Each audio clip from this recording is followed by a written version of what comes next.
नमस्कार, मैं Ram Kumar Sharma RK Sharma motivation speaker में आपका प्रेम पूर्वक स्वागत करता हूं।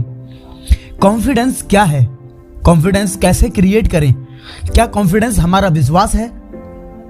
क्या आपको पता है कि कॉन्फिडेंस किसी भी फील्ड की सक्सेस में 100% होना चाहिए? लेकिन सवाल यह है कि 100% कॉन्फिडेंस क्रिएट कैसे करें? इस वीडियो के अंत तक मैं आपको 100% कॉन्फिडेंस देके जाऊंगा। एक्चुअल में होता क्या है कि जब भी हम किसी अनकंफर्टेबल सिचुएशन में आते हैं, हमारा कॉन्फिडेंस लेवल डाउन होने लगता है, या फिर जब भी हमारे सामने सीनियर पर्सन आता है जिससे हम बचने की कोशिश करते हैं, या फिर जिसे हम स्मार्ट टैलेंटेड समझते हैं, या फिर कोई कड़क सीनियर पर्सन हमारे सामने आता है जिसे देखते ही हमारा माइंड ब्लॉक होने लग जाता है। इस स्थिति में हम अपना कॉन्फिडेंस लेवल जो है खो बैठते हैं। एक और रीजन भी है, जब हमारे अंदर नॉलेज की कमी होती है उस वक्त हमारा कॉन्फिडेंस लेवल डाउन हो जाता है। एक बार क्या हुआ कि मैं नया बाइक चलाना सीख रहा था। अंदर से जोश आता था, स्पीड में चलाओ तभी मजा आएगा। मैं ओवर कॉन्फिडेंस हो गया था कि स्पीड में बाइक को टर्न अप कर लूंगा। जैसे ही टर्न पॉइंट आया, मैंने बाइक को बहुत कंट्रोल करने की कोशिश की, पर बाइक मूव नहीं हो पाई, क्योंकि बाइक को कैसे टर्न करना था मुझे पता ही नहीं था, जिस कारण मेरा बाइक साइड के खड्डे में चला गया। हालांकि ज्यादा चोट तो नहीं आई, लेकिन उस दिन एक बड़ा हादसा भी हो सकता था। इसके बाद मेरा कॉन्फिडेंस लेवल इतना डाउन हो गया कि बाइक जब भी टर्न पॉइंट पर आती, मेरी बाइक की स्पीड 20 से भी कम हो जाती।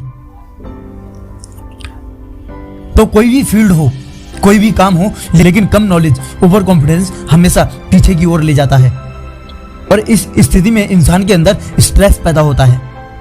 ये स्ट्रेस हमारे सेल्फ बिलीव को जीरो कर देता है, और जब सेल्फ बिलीव डाउन होने लगता है तो हम जवाबदेह नहीं रह पाते, जिस कारण हम बार बार गलती करने लगते हैं। लेकिन अगर हम किसी भी फील्ड में बादशाह बनना चाहते हैं तो फर्स्ट ये है कि हमें अपने नॉलेज को अपडेट करते रहना चाहिए डे बाई डे, क्योंकि जब तक आपके पास अपने फील्ड की जानकारी नहीं होगी तब तक आप कॉन्फिडेंटली एक्शन नहीं ले पाओगे, और अगर ले भी लिया तो भी वापस आओगे, क्योंकि डायरेक्ट हमें छत पर नहीं चढ़ सकते, एक एक सीढ़ी करके ही चढ़ सकते हैं। एंड सेकंड, हमें डायरेक्ट सीनियर प्रिंसिपल पर काम नहीं करना चाहिए, छोटी छोटी चीजों पर ध्यान देना चाहिए। एंड थर्ड, कोई भी सीनियर पर्सन हो, सबसे पहले कोशिश करें उसके माइंड लेवल को कैच करने की, क्योंकि जब हमें पता चल जाएगा कि वो किस तरीके से सोचता है, उसके काम करने का तरीका क्या है, वो किस तरह से बात करना पसंद करता है, दैट्स इट, आप उसे कॉन्फिडेंटली बात कर सकते हैं। And fourth, self believe.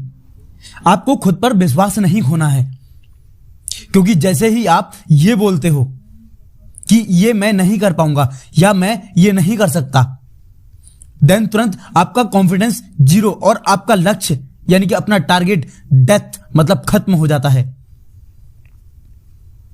तो कॉन्फिडेंस को लेवल में रखने के लिए सेल्फ बिलीव का होना भी बहुत जरूरी है।